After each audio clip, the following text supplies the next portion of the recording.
Greetings, Benjamin J. from BENZTRAINZ with another in the series. Well, the final follow-up on that Marx 999 that arrived today. The original Tinder, as you see. Now, I took this apart and repaired it, pulled the wheel off, put a couple of bites in that axle with a pair of nippy cutters, and then pressed the wheel back on, so it no longer slips.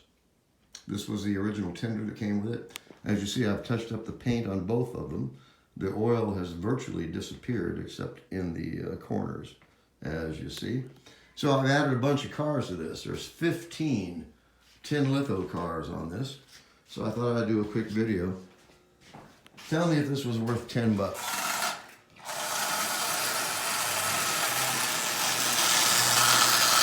Now that's pulling 15 tin litho cars at about 30% power.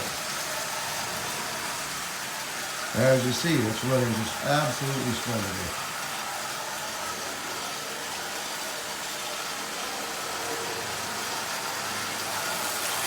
Take it a bit faster.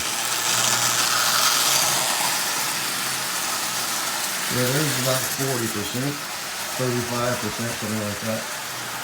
This little motor is really zippy because it's so old and worn. But as you see, it runs absolutely splendidly, forward and reverse. It looks nice, it runs good, it was absolutely dirt cheap, and I had the fun of bringing this old locomotive back to life. I mean, you've got to admit, this actually looks quite good compared to what it looked like when I took it out of that box. So I repaired gondola that came with it. I repaired it. So it's fixed. So I just added all these other cars to it to see what it was capable of. You see for yourself, it's pulling 15 tin litho cars at 30% power. That's not bad at all.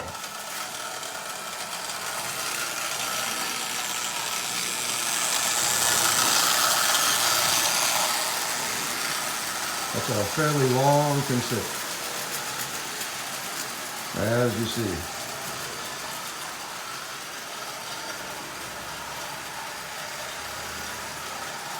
So a good constant speed.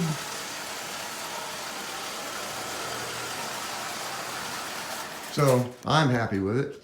I mean, it's far from perfect, but for 10 bucks, you cannot beat it. Like I always stress, don't overlook the junk. And this is an absolute perfect example of that. It looks nice, it runs perfectly, and it was $10. And for some reason, I was the only bidder. No idea why. But as you see, it was worth the time and the effort. So as always, if you have any questions, feel free to drop me an email, BENZTRAINZ@gmail.com. And as always, thank you for watching.